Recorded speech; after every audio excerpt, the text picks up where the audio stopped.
It all began in a world turned upside down where the dead walked and the living hid. Three friends, Michal, Tom, and Tyler, stood as pillars of humanity against the gnashing teeth of the undead. Hope seemed to flicker when Tom, brave and bold, was snatched away by the zombie horde. Michal, loyal to a fault, made a valiant attempt to rescue him but also succumbed to the undead. And then there was Tyler, alone and filled with fear. He chose flight over fight, sprinting away from the dread that threatened to consume him. As he ran, he glanced back, watching the distance between him and the zombies grow. Suddenly, he collided with a familiar figure. It was Michal, but not as he remembered him. "Why didn't you help me?"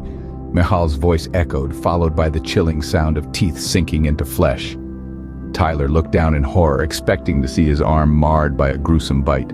But there was nothing. No pain, no mark, no sign of a bite. It was in that moment Tyler realized he was invincible. With this newfound power, Tyler began to take risks, pushing the bounds of his invincibility. He leaped from buildings and emerged unscathed. He was a man without fear, a man without death. 2 million years passed, and Tyler remained, a lone survivor in a world moving on without him. Earth became uninhabitable and humanity fled to Mars, leaving Tyler behind. Alone and abandoned, Tyler's anger sparked a determination. He built a rocket, intent on joining the human race on Mars. But fate had other plans.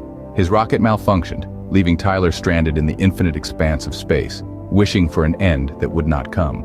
Suffocation and freezing temperatures were his companions as he floated aimlessly, and then miraculously he passed. His spirit, relieved and joyous, found itself in heaven, reunited with his long-lost friends. But questions gnawed at him.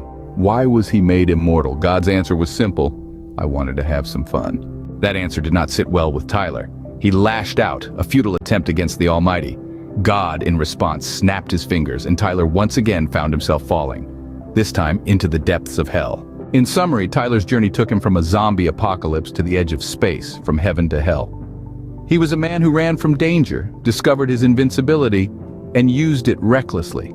He watched the world change, saw his friends die, and was left behind. His anger drove him to defy the odds, only to be left adrift in space, and his defiance led him from heaven to hell. Tyler's tale is one of fear, discovery, abandonment, anger, and defiance. It is a tale that asks us to consider the cost of immortality and the value of mortality.